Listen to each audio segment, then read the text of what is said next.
Paz de Cristo Jesus, meus amados irmãos, nós vamos iniciar hoje a nossa primeira lição do trimestre, nosso primeiro trimestre de 2023, que tem por comentarista o nosso amado irmão Elinaldo Renovato, perdão. E tem por tema da lição, a base da lição, aviva a tua obra. Claro que objetivamente este tema já teve outros desdobramentos, como sendo baseado no livro de Abacuque. Mas hoje nós vamos trabalhar com o tema da lição, que é avivamento espiritual. Todo avivamento espiritual precisa de uma ação direta, concisa, advinda do Espírito Santo. Também vale lembrar que o meu objetivo no comentário não é abordar precisamente os conteúdos da lição, por mais que a gente de vez em quando a gente possa utilizar, e o nosso comentário está baseado dentro da revista, até mesmo que eu tenho que fazer a leitura do conteúdo da revista para assim poder basear o meu comentário para que venha servir de anexo para você, de apoio teológico. Então, entendendo isso, fica muito mais fácil. O texto básico do nosso texto áureo é um texto extremamente conhecido, é um texto registrado na pós-cativeiro. O livro de Crônica é um livro pós-cativeiro, e diz assim: se o povo que se chama pelo meu nome se humilhar e orar, buscar a minha face, se converter dos seus maus caminhos, então eu ouvirei dos céus, perdoarei os seus pecados e sararei a tua terra. Segundo Crônica, capítulo 7, versículo de número 14. Mas vamos para o nosso comentário aqui. E a nossa introdução, nós vamos trabalhar com o seguinte ponto. Primeiro, entender o que significa avivar. E a gente está com um tema que se baseia sobre avivamento espiritual, mas a gente precisa ter em mente o que significa o avivamento físico, o avivamento carnal.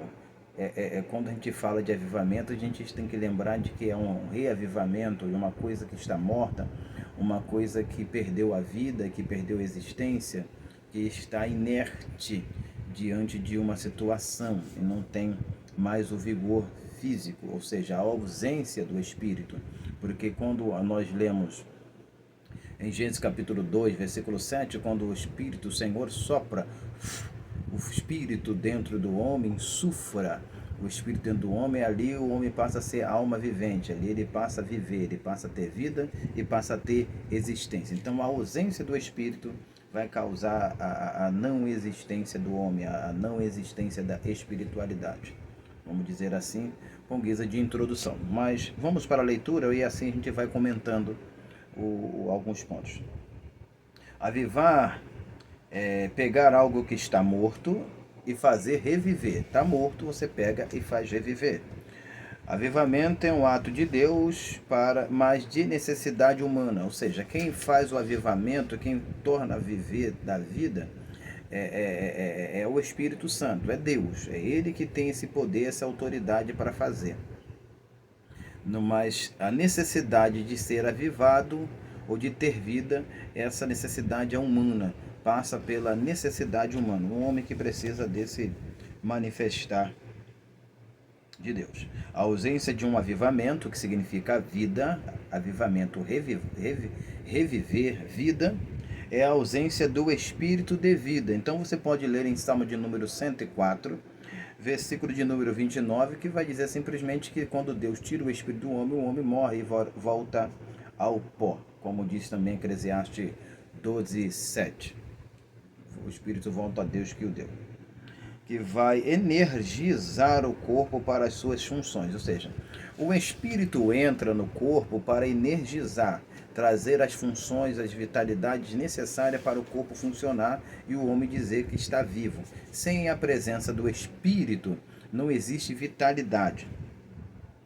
E diga-se de passagem, já aqui com guisa de introdução, que quando se fala de igreja, o modo continua o mesmo. Nós temos o corpo espiritual de Cristo e nós temos o corpo físico, que é a igreja, que é palpável e visível. Nesse corpo visível tem que ter a manifestação do Espírito. Se não houver a manifestação do Espírito, o corpo está morto. Não tem existência e não tem importância de existir. A possibilidade é poter fração. a decadência física e que a gente pode conotar aqui com a decadência moral. Então, um corpo sem o Espírito de Deus não existe. Por isso que a Bíblia fala que a igreja é templo do Espírito. Então é o Espírito que traz vida para a igreja. A igreja sem o Espírito Santo não existe, não tem importância, não tem valor significativo.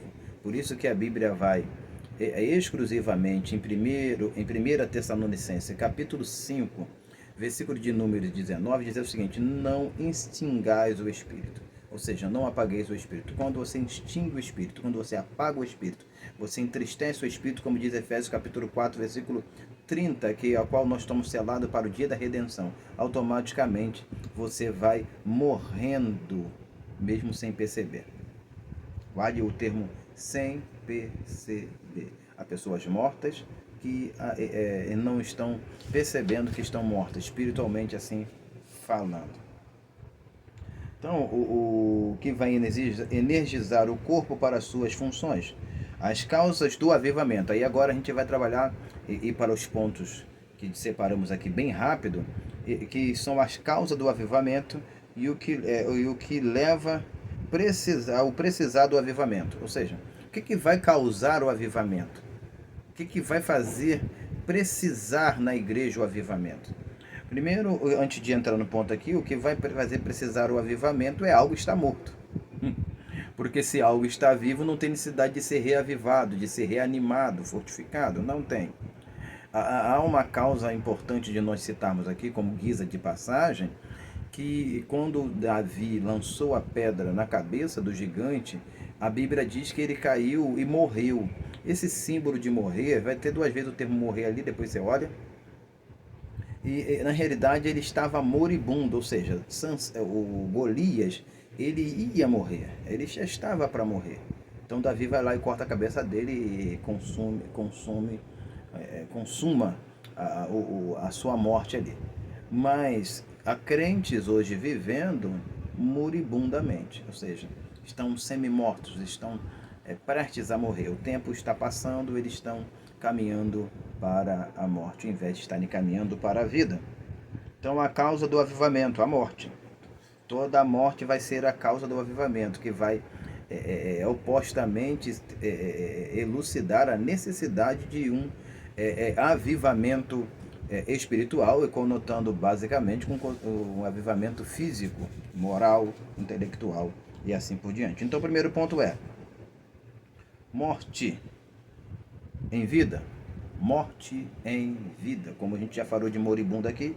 Seguindo, Apocalipse capítulo 3, versículo 1 vai dizer o seguinte: tem nome de quem vive, mas estás morto, está morto.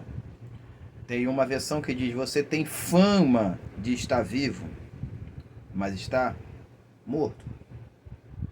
Há pessoas afamadas neste mundo, há igrejas afamadas neste mundo, mas estão mortas. Há pessoas afamadas neste mundo, mas estão mortas. Vivo entre os mortos, ou morto entre os vivos. Eu estou até aqui parafraseando o texto de Lucas capítulo 24, Lucas 24.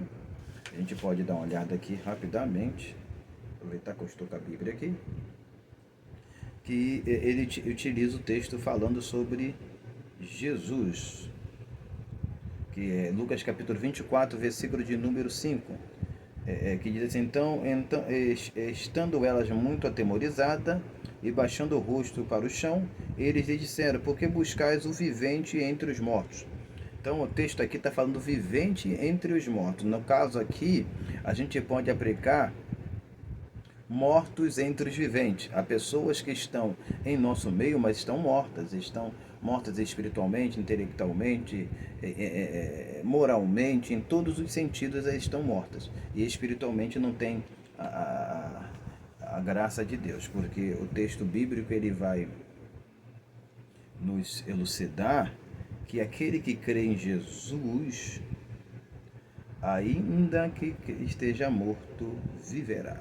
João capítulo de número 11, versículo de número 25. Eu sou a ressurreição e a vida. Quem crê em mim, ainda que esteja morto, viverá. E todo aquele que vive e crê em mim nunca morrerá. Então, a questão é simples. Um relacionamento com Jesus produz vida. Um distanciamento de Jesus produz morte. Diga-se de passagem que muitos cristãos estão apegados ao templo como o povo de Israel, quanto Jeremias, e são religiosos, vão ao templo, adoram no templo, cantam no templo, pregam no templo, ensinam no templo, mas não tem relacionamento espiritual com Deus. Deus não quer que eu e você sejamos religiosos, Deus quer que nós sejamos crentes, devoção espiritual a Deus. Por isso, quando Jesus estava em discussão com a mulher samaritana, ele falou para ela assim, ela falou, mas os nossos pais disseram que nós temos que adorar neste monte. Aí Jesus falou, deve ser isso mesmo.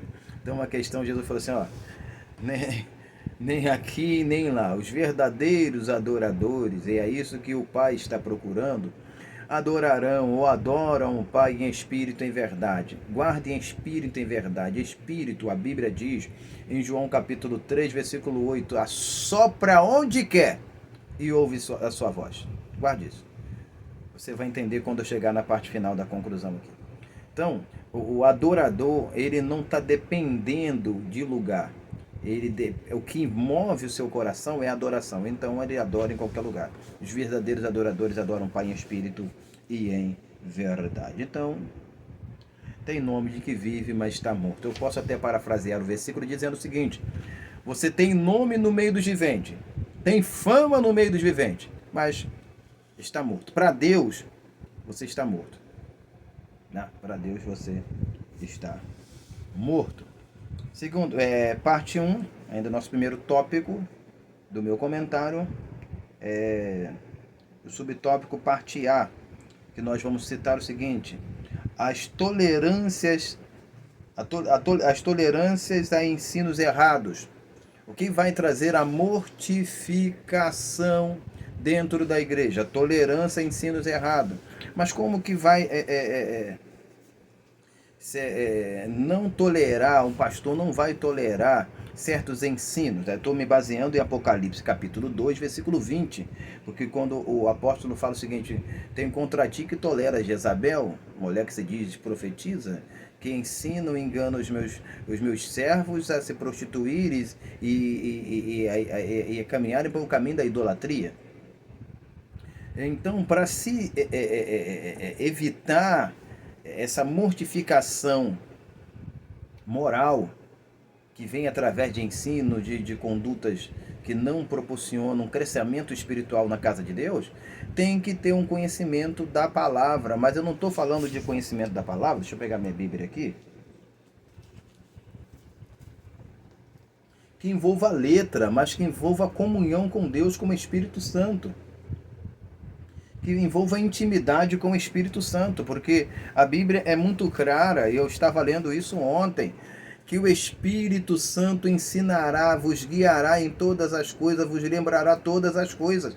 Há uma necessidade do Espírito Santo agindo, manifestando, comungando conosco em nosso coração, para que venha a ter realmente o avivamento, para o impedimento de alguns sentimentos carnais, nocivos e danosos que têm se engendrado, infiltrado dentro da igreja.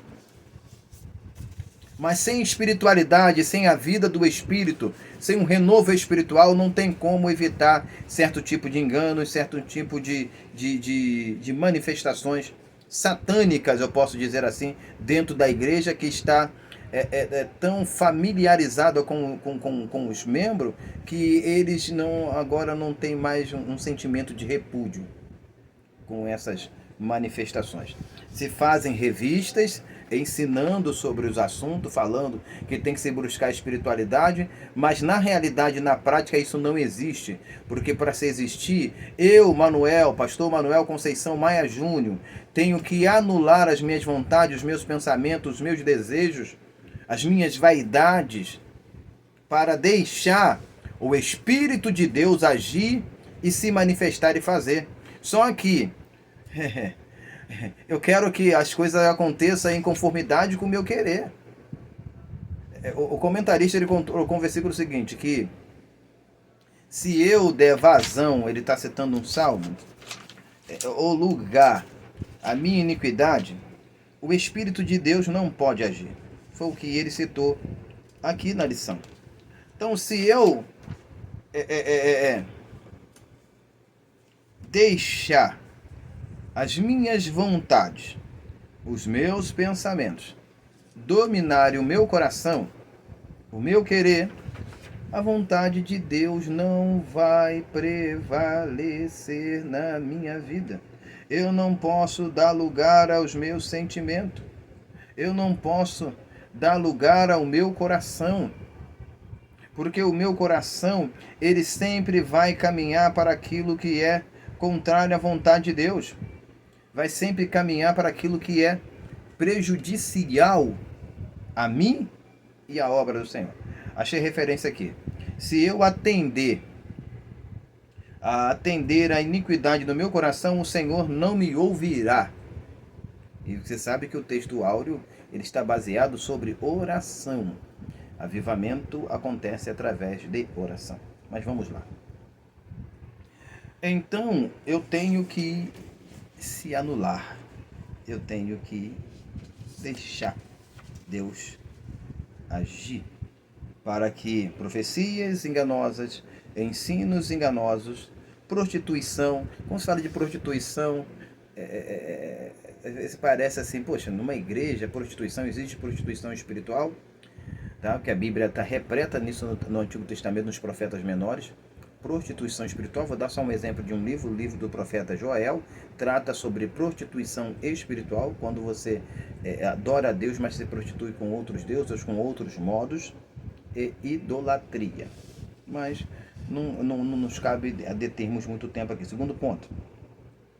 Como orar para vir o avivamento? Como eu tenho que orar? O texto básico diz assim: o povo que se chama pelo meu nome, ele tem que fazer o quê? Se humilhar, orar, buscar a minha face e se converter dos seus maus caminhos. São o arcabouço para que venha a acontecer o avivamento. Mas uma coisa importante que às vezes a gente não se detém. O povo que se chama pelo meu nome. O nome Israel, ele tem a conotação da linguística com o Yahvé. Então, o povo que se chama pelo meu nome. O nome de Deus tem que estar no povo, tem que estar expressado, tem que estar visível no povo. Então, o povo, primeira coisa que vai desencadear a manifestação de Deus, ou possibilitar a Deus ouvir a oração, é o nome de Deus estar sobre aquela pessoa. Então, nós precisamos entender que o nome de Deus tem que estar em mim. A identificação com Deus vai trazer um resultado diferente. Deus é identificado em mim porque o nome dele está em mim.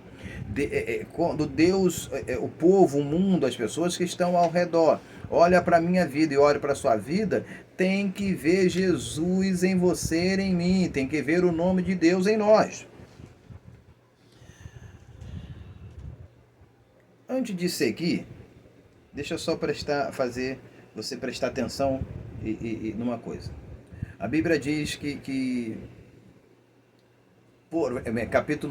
capítulo 6, versículo de número 26. Porão meu nome sobre os filhos de Israel, e eu os abençoarei. O caminho da bênção, da prosperidade, do crescimento espiritual, do avivamento é o nome de Deus em nós. Às vezes pessoas têm procurado fama, têm procurado vários tipos de nomes, de posição, mas às vezes estamos esquecendo de buscar o nome de Deus sobre as nossas vidas. E isso é importantíssimo para o nosso crescimento. Quer crescer? Quer desenvolver? Quer ter avivamento? Tenha o nome de Deus sobre o teu coração. Existe essa necessidade. Então, o nome de Deus representa que nós temos Deus e somos de Deus. Seguindo, primeiro ponto, no comportar da oração e o seu resultado. Vai trazer resultado diferente do comportar da oração e o seu resultado. O primeiro ponto que nós podemos observar, até baseado no nosso textuário, é humilhar, humilhação. O povo se chama pelo meu nome se humilhar. Claro que eu ressaltei aqui que o primeiro ponto, mesmo não colocando aqui, é o nome de Deus em nós. Que resplandeça o seu rosto sobre ti e tenha misericórdia de ti. Que sobre ti levante o seu rosto e te dê a paz. Então o nome de Deus é o resplandecer do rosto de Deus em nós. Tá? Aí você vai lembrar de Isaías de número 60, versículo 1 e por diante. Tiago capítulo 4, versículo 10, humilhai-vos perante o Senhor e Ele vos exaltará. Então, a humilhação vai causar a exaltação. No sentido aqui aplicativo, vai trazer o avivamento, vai fervecer o teu coração para que Deus venha te avivar e nunca permitir, por exemplo, a gente encontra, deixa eu até ler aqui, rapidinho.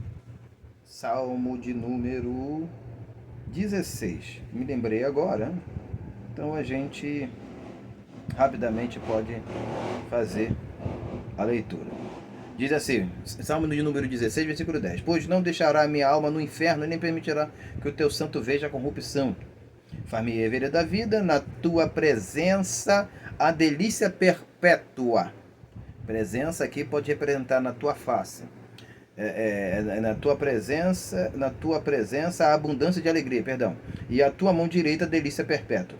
O que eu quero ressaltar aqui que não deixará minha alma no inferno. O termo inferno aqui, que é Sheol no hebraico e no grego Hades, pode conotar na morte.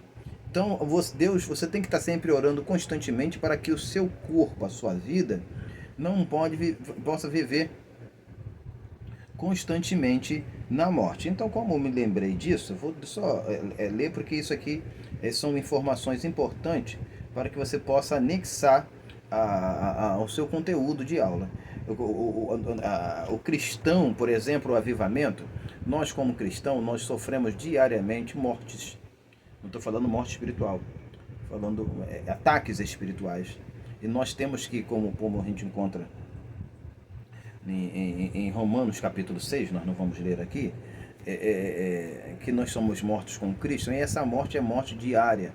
Por exemplo, a gente vai encontrar também em Gálatas capítulo 5, versículo 24, dizendo que os que são de Cristo crucificaram as suas carnes com suas paixões e concupiscência. Então é nesse sentido que eu vou ler esse versículo agora. Você tem que morrer para Deus todos os dias. Todos os dias. Então, como Gálatas fala, capítulo 5, 24, que você tem que morrer para Deus todos os dias, crucificaram com a sua carne, com suas paixões e concupiscência, isso é diário. Por que é diário? Porque eu morro e reavivo. Porque se eu morrer uma vez e não me reviver, melhor dizendo, eu na realidade vou se manter morto. É isso aí. Se manter morto. Mas quando eu crucifico minha carne com minhas paixões e concupiscência, mas eu passo a andar, como o texto 25 lá de Gálatas, passo a andar no Espírito, ou seja, eu passo a viver novamente, aí a conotação da minha vida caminha para outro pressuposto. Vamos lá para a leitura para nós ganharmos tempo, senão a gente não conclui. Romanos capítulo 8, versículo de número 36 diz assim: como está escrito, por amor de ti somos entregues à morte todo dia. Fomos reputados como ovelha para o matadouro. Então morremos todos os dias. Morremos todos os dias, mas ressuscitamos todos os dias, tá? Temos que ter essa constância de ressurreição. Aproveitando o assunto, deixa eu já até botar para outro texto aqui. Diz a palavra do Senhor em Efésios capítulo 5, versículo de número 14. Pelo que diz, desperta tu que dorme, levanta dentre os mortos e Cristo te esclarecerá. Então você, por amor de Cristo, por amor ao Evangelho, morremos todos os dias.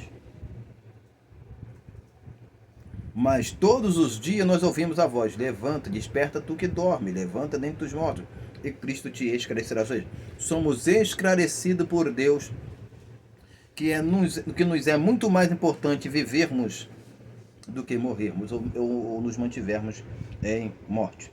B. A oração é um termo vago Por que é um termo vago? Porque no tempos antigos, até no tempo de hoje, muitas pessoas oram para diversos deuses. Então a oração ela tem que ter um direcionamento. Então a oração, o termo oração pode ser ambíqua, pode ter vários sentidos. Então a oração é um termo vago que pode ser direcionado para qualquer entidade, qualquer. Você pode encontrar pessoas na rua orando por qualquer tipo de pessoa e qualquer tipo de Deus. Mas a nossa oração, o objetivo da nossa oração, ela tem um direcionamento. O direcionamento é Jesus. Ou pedirmos em nome de Jesus a Deus Pai. Então, existe isso. A oração que traz resultado envolve todo o homem. Todo homem. O homem tem que estar por completo. Por isso a Bíblia diz claramente: aplicai o vosso coração ao vosso caminho.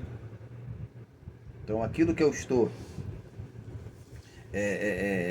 fazendo, aquilo que eu estou fazendo, aquilo que eu estou querendo, eu tenho que buscar, eu tenho que orar. Eu tenho que fazer com amor, eu tenho que fazer com prazer, eu tenho que fazer com dedicação, eu tenho que fazer com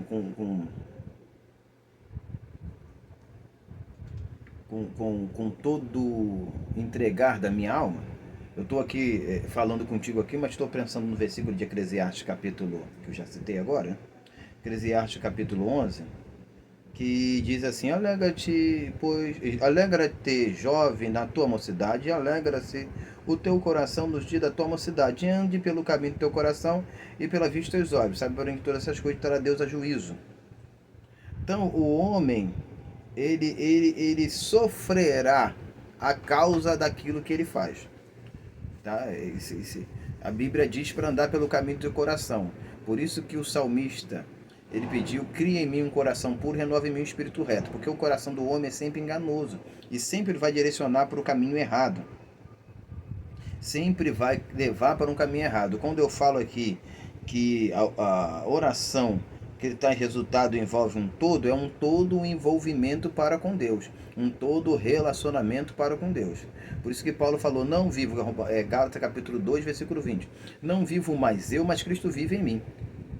Entendeu? Então, porque tem que haver em nosso ser uma completude do manifestar e do agir de Deus em nossas vidas. Se não houver isso, não vai haver resultado espiritual em nossas orações. Ok? Deixa eu entrar para a conclusão, e na conclusão eu quero citar algumas coisas que nos tópicos a gente não citou e assim concluir. Então já quero convidar a você a ir para Mateus capítulos 15, versículo 8 e 9. Deixa marcado aí, segurado aí, que a gente já vai ler já. Deixa eu só entrar na conclusão. Existe uma necessidade de oração que envolve todo o tempo. Antes de ler aqui as referências, nós vamos ler as referências, até mesmo para que venha fortificar a sua interpretação e entendimento. Deixa eu só voltar ao texto que eu falei de Mateus capítulo 15, versículo de números 8 e 9. Preste atenção no que diz as Escrituras.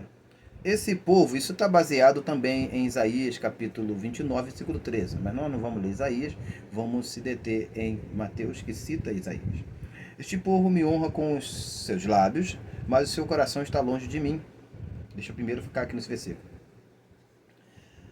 Eu falei que a oração que traz resultado é uma oração que envolve um todo, ou seja, um todo do homem. O coração tem que estar, o corpo tem que estar na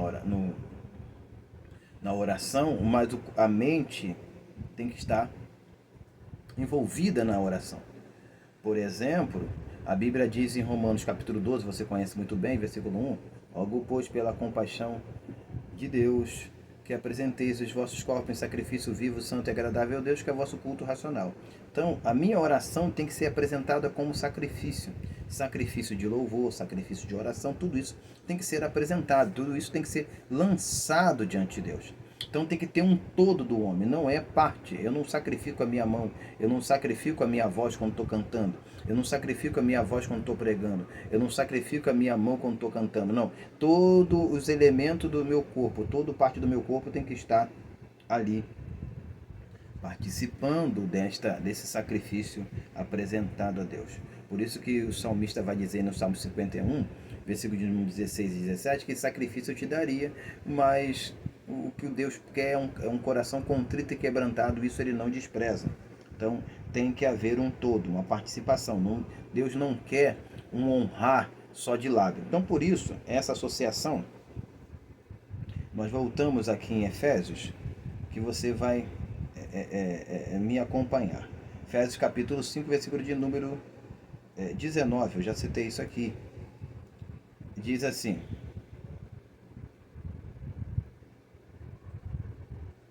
19, vamos lá.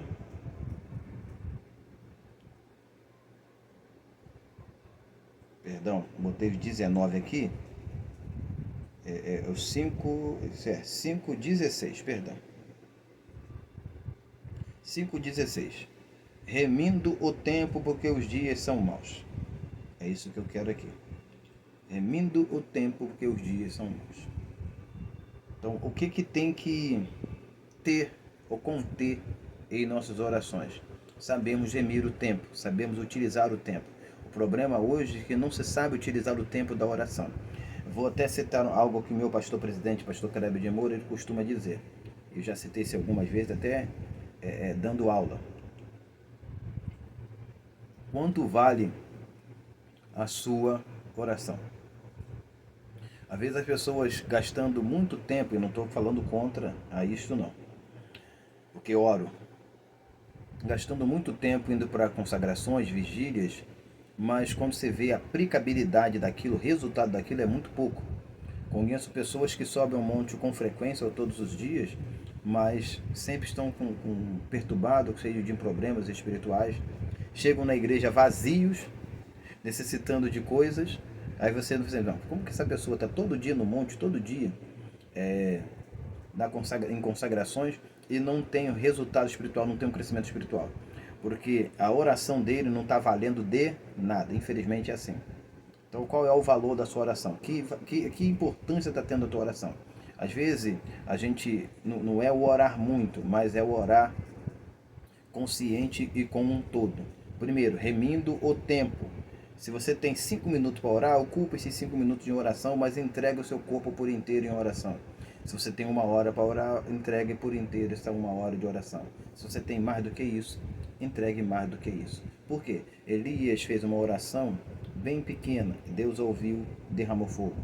Ezequias fez uma oração de canto de parede, Deus ouviu e abençoou. Jesus fez uma oração muito pequena quando ressuscitou Lázaro, e Deus ouviu e operou.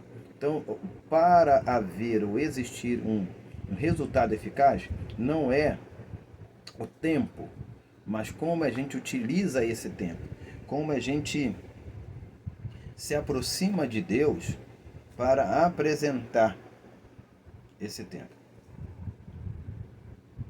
Deixa eu até aproveitar que eu anotei Efésios 5:19 aqui, e isso também é importante. Falando entre vós com salmos, hinos e cantos espirituais, cantando e salmodiando ao Senhor no vosso coração. Aqui o texto é bem claro que os salmos e hinos e cantos espirituais, salmodiando ao Senhor, tem que estar envolvido com um coração, tá? Um coração sincero, verdadeiro. Não pode, porque a Bíblia diz que o homem dobre e inconstante não receberá nada do Senhor. O homem que está com seu coração dividido em adoração a Deus não recebe. Por isso, só você olhar o versículo 18 de Efésios 5, que diz que não vos embriagueis com vinho que é a contenda, mas enchei-vos do Espírito. Estamos caminhando para a nossa conclusão. Efésios capítulo 6, versículo de número 18. Orando em todo o tempo. Olha só, eu tenho que remir o tempo. Tá? Eu tenho que saber usar o meu tempo para Deus. Mas a minha oração, ela envolve todo o tempo. Todo o tempo como? Eu tenho que orar 24 horas por dia? Não, primeiro que algumas horas do nosso dia a gente está dormindo. Mas em todo o tempo eu tenho que estar orando. Em todo o tempo eu tenho que estar pensando em Deus. Estou no trabalho, estou no quarto, estou na sala, estou na rua, estou dirigindo, estou na igreja. Na igreja principalmente, né? Estou na igreja, estou no curso de teologia, estou no curso da faculdade. Você tem que estar todo o tempo orando. Você é crente. O seu lema é orar, estar em comunhão, em contato com Deus. Então, orando em todo o tempo, com toda oração e súplica, no Espírito. Quando fala no Espírito, o comentarista, o escritor aqui, o tradutor, ele colocou o Espírito em letra maiúscula. Mas, na realidade, o Espírito é a mente.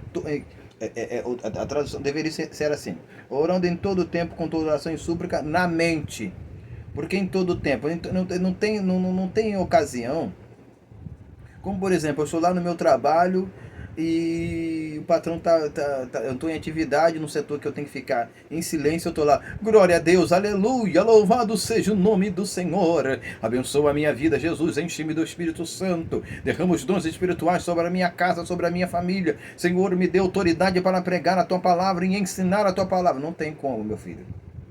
Então o Espírito aqui deveria ser em letra minúscula, ou então poderia ser colocado em mente, porque espírito e mente é a mesma coisa. Mas não é o nosso caso aqui nos determos a isso. Tá? Perseverando em oração por a todos os santos. Nós vamos para o último texto, que é Timóteo.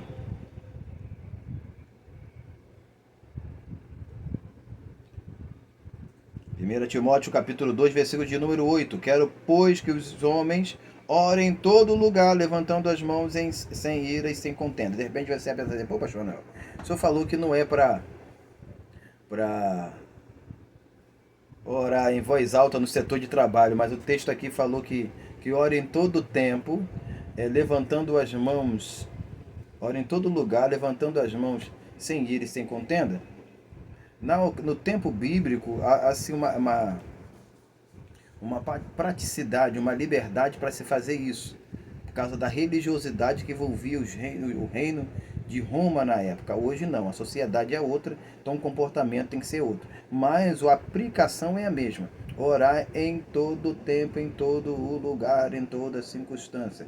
Se você pode orar e poder levantar as mãos, levante, mas preste atenção no detalhe, sem ira e sem contenda. Não tem como você buscar a Deus em comunhão a Deus se você está inadimplente com o seu irmão, está em pecado com o seu irmão, sem ira e sem contenda.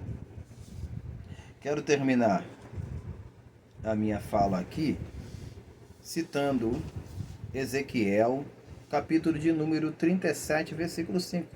Eis que farei entrar em vós o Espírito e vivereis. O profeta, quando nessa comunhão com Deus, o Senhor falou assim: poderão viver esses ossos? Ezequiel falou: Senhor Jeová, tu sabes? Tu sabes? Aí o Senhor falou para o profeta: profetiza ao vale de ossos secos. Estamos vivendo hoje no Brasil um vale de ossos secos. Não estou falando nem do mundo. No Brasil, um vale de ossos secos. Prega-se e ensina-se que vai existir ou vai acontecer num tempo futuro um avivamento espiritual, como aconteceu nas eras passadas, nos séculos passados, século 17, 18, 16, 17, 18 e 19. Só quando nós vamos para Mateus capítulo 24, de número 12, vai dizer que por se aumentar a iniquidade, o mundo de muito vai se esfriar. Então, quando a gente se depara com as Escrituras, a gente vai encontrar um estado de esfriamento com um aumentar da iniquidade. Para diminuir o esfriamento e entrar o avivamento, tem que se diminuir a iniquidade. Infelizmente, no tempo que nós estamos vivendo, na sociedade que nós estamos vivendo, o tempo, o momento e o espaço é propício para o aumento da iniquidade.